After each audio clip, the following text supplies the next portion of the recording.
Hello and welcome to LabRide. Today I want to show off all of the ranger equipment that I have made and bought over the last 6 months and talk about finishing a character in general. Let's get started with my cloak because it's quite warm today and I'm only wearing it for show. This Rana style cloak, it's very flexible and yet it is warm and thick enough to keep you dry and warm even in snow and rainfall and heavy wind. I've tried it out while hiking in February. Put that to the side.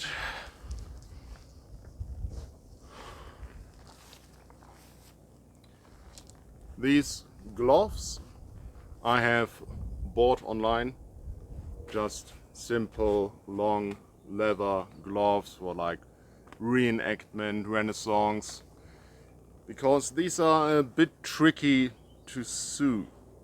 If you can see this, it's quite intricate how this all fits together, and I was not confident in my ability to sew this. I think I've also had these before because gloves are very useful to keep your hands protected when doing lab combat or running through the woods in general. So useful stuff.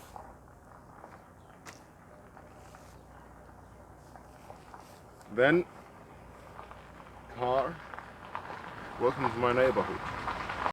Then I've got my water skin up here in front. I've got another one in the back. That one is empty. These work well. I need longer stoppers, longer bottle stoppers for these, but works well enough for now.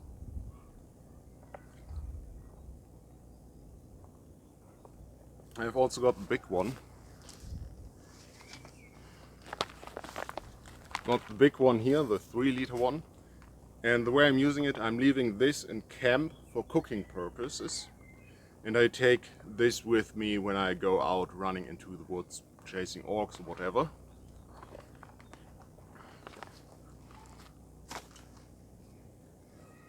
And it's good that these have 2 toggles because one toggle can come loose. And I also found out that I've got a lot of stuff on my belt.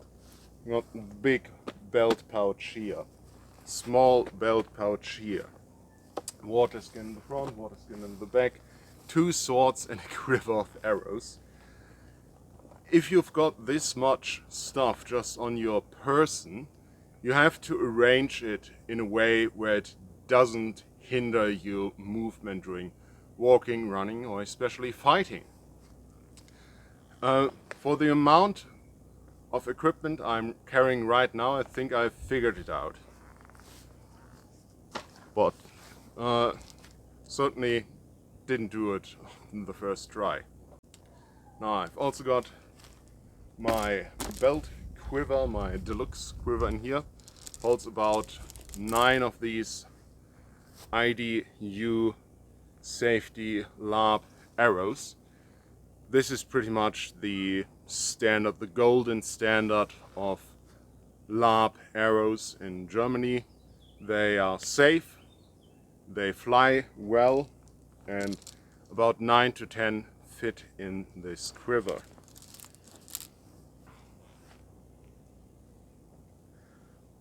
I also got on here a scabbard.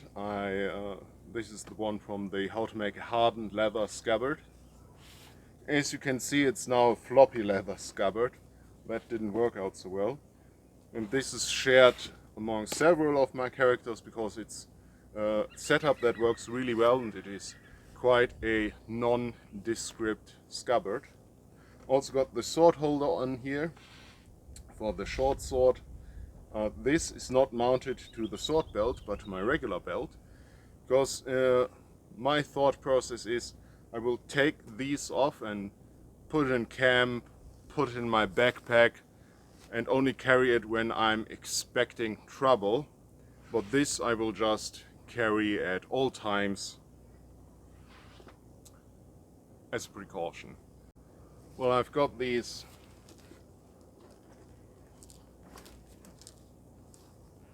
Kalima Seal longsword and short sword, and that will be my primary close combat weapons.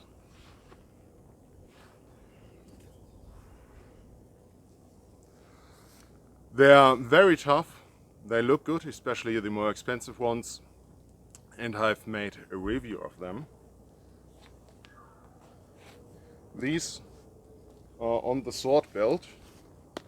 The sword belt is looped around the cross belt right here, and that keeps it from slipping off onto my legs, and I don't have to tighten it too much,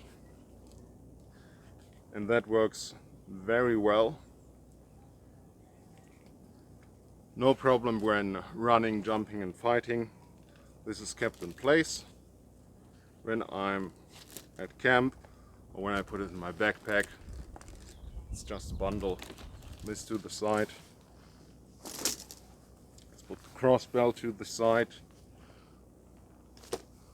Clothing. I already showed you the cloak, but I also got the hood for the cloak.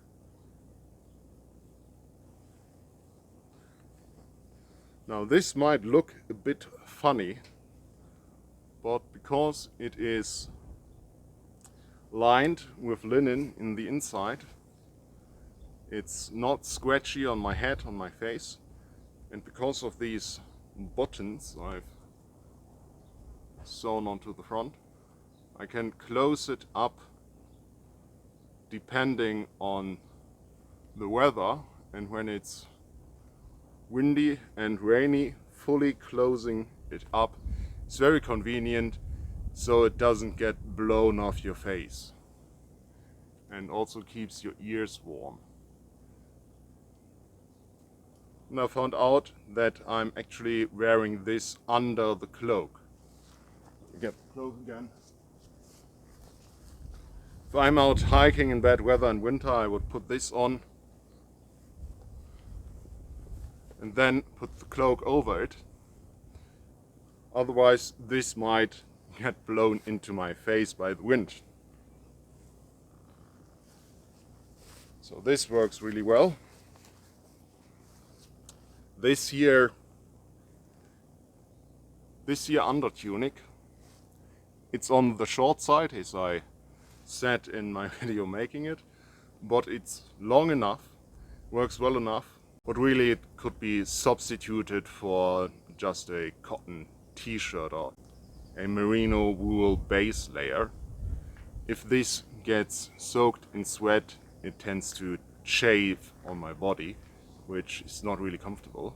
Then I've got the tunic. The tunic is just great. This is one of the best pieces of clothing that I've ever made, to be honest.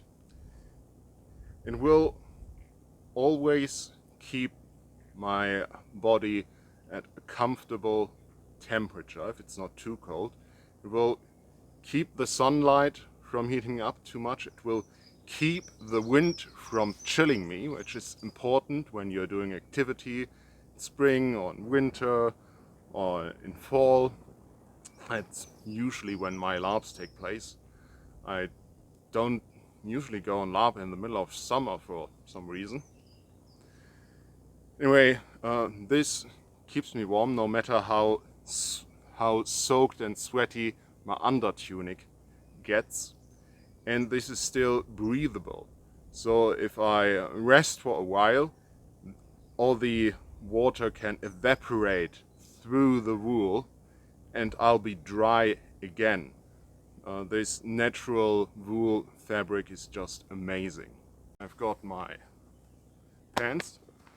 When I made these Viking style pants, I first thought that this is a strange fit, this is a strange cut. But now that I've worn them extensively, I can honestly say this is the best pair of pants I own. I can move very freely around in them. They're tough and they are comfortable. And that's really all I can ask of a pair of pants. I've got my chaps. These work as intended in keeping my legs safe when I'm running through thorny underbushes. They're easy enough to take off, a bit tricky to put on. I think they still look good, but they tend to shift downwards, tend to get pulled down by gravity.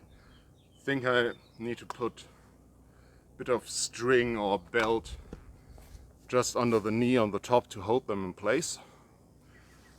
But they never shift down so much that they become a hindrance when moving around on combat. So these work well too. Almost forgot my bow.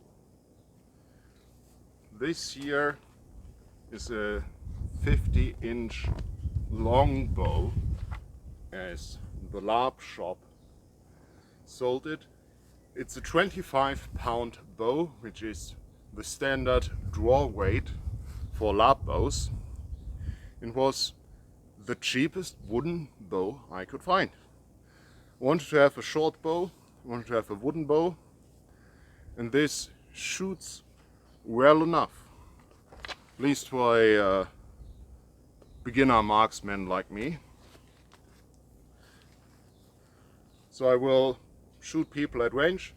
If they get too close, I cut them to pieces, because I'm actually a better swordsman than I am a marksman.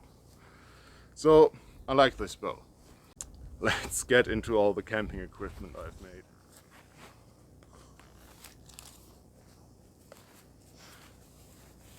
Okay, if you have seen my video how to make an oilskin tarp, this might be familiar to you. I've put it all in this here roll. It's heavier than I would like.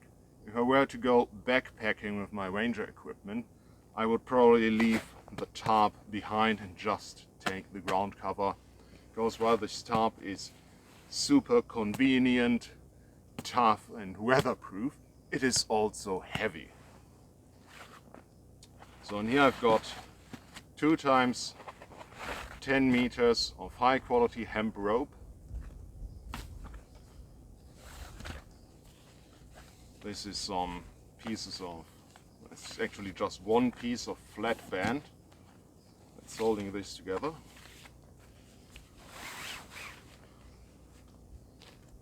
In here I've got trusty deluxe tarp. Let's put this to the side for now. And the ground cover. The tarp works well, has survived one convention so far. It's easy to transport, easy to set up, easy to pull down, and big enough for most tarp applications. You want a bigger one if you've got a big group.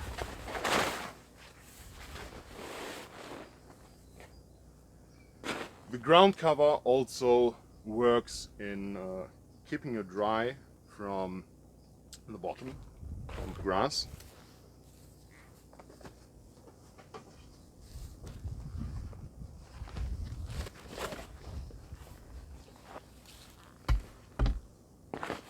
I've got the candle lantern.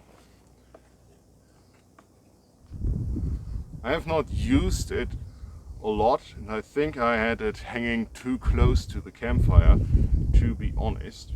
But it hasn't burned down yet, so I'm happy with that.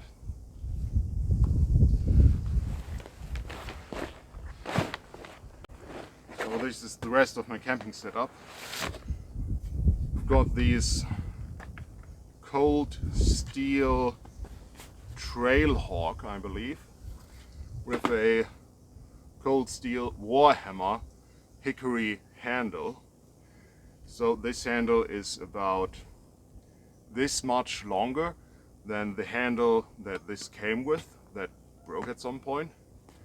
This is very convenient for camping. If I were to wield it two-handed, it is a very powerful chopper.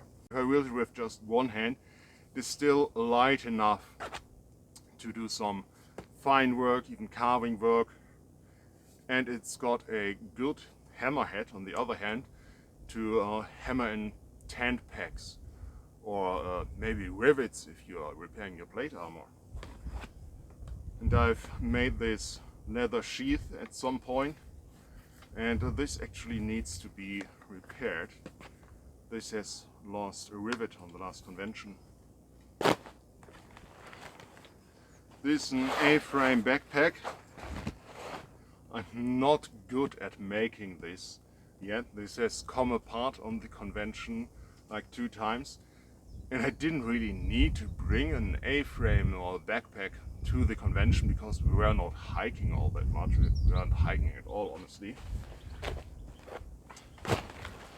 On here I've got, just secured with some string, the huge dry bag, and this is wonderful.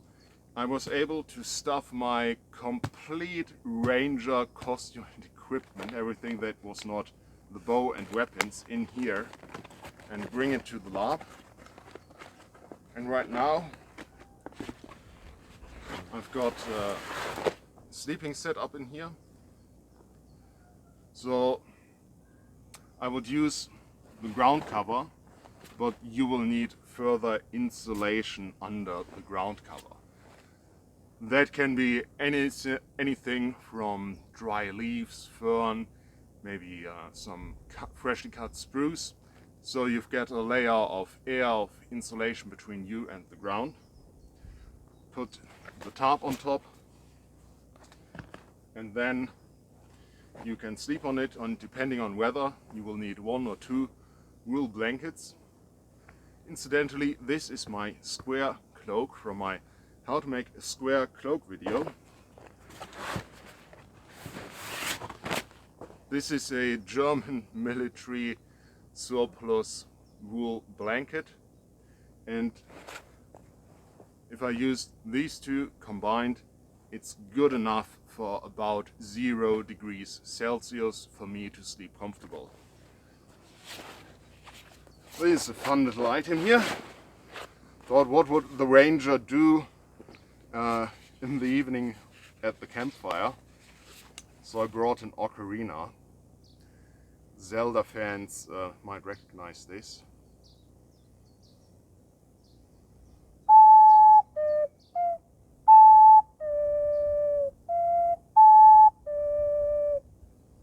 I'm not a great player yet, but I'm practicing.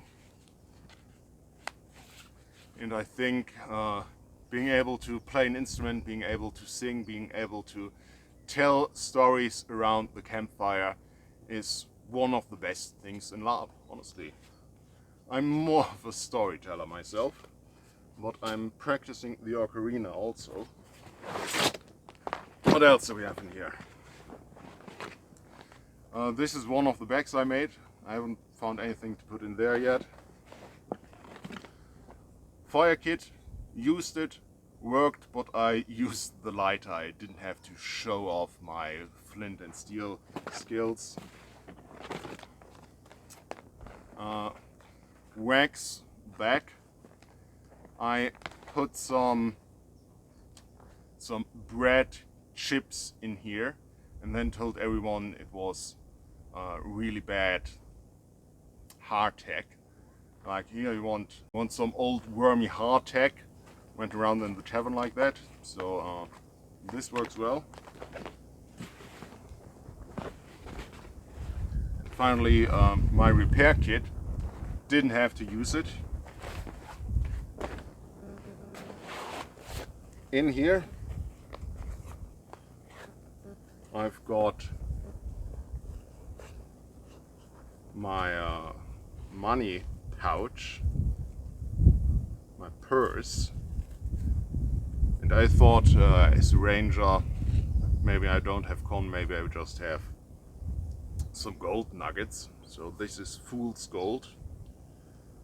This has a higher gold content than the gold coins used in LARP, so I thought maybe this would work, but it's a gimmick really. If you want to trade with other players on the LARP, you need copper and silver coins.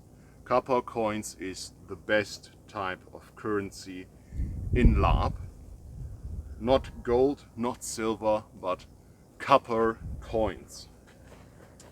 This is everything I had in here, but if I found something I could put it in here at a bit of a reserve. So, belt pouch. In here I've got a bandage, one bandage picked up along the way. This is not originally mine. Spare bowstring.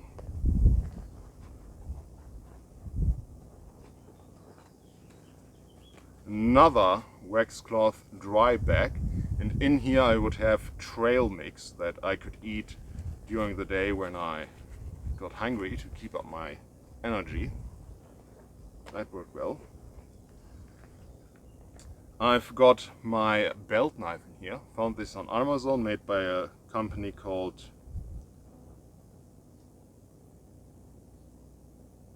Tolferner, by a blacksmith called Tolferner. It came with a really cool leather sheath, but the blade cut into the original leather string that was keeping this together. So I had to replace that, and I put a number of rivets in here so this sheath wouldn't come apart again. It looks good and the knife's good, but it falls out of the sheath quite easily. So I kept it in my belt pouch rather than on my belt, and that worked well enough. I like this knife. This handles well. It's got this finger ring. You can use it to play with it or to hang it somewhere. It's just a neat little knife, and it's really sharp once I've strapped it on a bit of leather. Let's see if I can shave off a bit of hair from. Oh yeah. Oh yeah, that works. Really sharp. Really nice knife. I think... oh, there's more. This was all the equipment. All the weapons, clothes, camping equipment that I had set out to make half a year ago. You could say this finishes the build. This finishes the Ranger character. But honestly, that's a lie. As long as you play the character, it is never finished. As long as you play it, you will pick up more stuff on the conventions, more stories, more habits, more things you're doing. On my first lap alone, I picked up this here paralyzing poison that I didn't have a chance to use, and this here stone, which looks neat and was given to me as a sharpening stone, but it doesn't work for that purpose. I'm not sure what I'm going to use this for yet. And during a lap you will find that some of your equipment doesn't work, or that you are lacking pieces of equipment, and pieces of equipment will break. So you will repair, you will modify, and you will acquire new equipment. For the Ranger, I noticed that I really need some armor, some light armor. Like during regular running around over the day for adventuring, it was fine running around without any armor and using primarily the bow and trying to avoid fights and crawl through the undergrowth to hide from cultist patrols. But when it came to Saturday evening and the fights got harder and longer and we were pressed back into camp, and I had shot all my arrows, and I found myself holding the shield wall together with the guys with shields and armor, I found I didn't last a minute. Like, first strike to the hand, lose my sword, get to the healer, get that patched up, go back into the fight 5 minutes later, fight for a bit, get a hit to the head, to the ground, out of the fight immediately. So I realized for these more high intensity conflicts, for battles, I need a bit of armor. So I will probably be using a Gambizon I already have. Maybe make some kind of light armor, leather armor. See if in my mind the character would just pick up whatever armor was left over in the armory where he would find himself at. But on a LARP there usually is no armory. Stuff I could borrow from other players probably doesn't fit me. So I think I will make some armor that looks completely improvised and thrown together, but will be purpose made and purpose bought for this character. And maybe I'll pick up one of those really cool looking longswords, those those 1.20 m longswords from Kalimasil, and fight with those rather than with two swords. Who knows what the future brings. As long as you play a character, it will keep growing, changing, evolving. You will need to repair, modify and get new equipment, change your equipment. As long as you're playing a character, it is never finished. And that finishes this video. So, as always, thanks for watching and goodbye.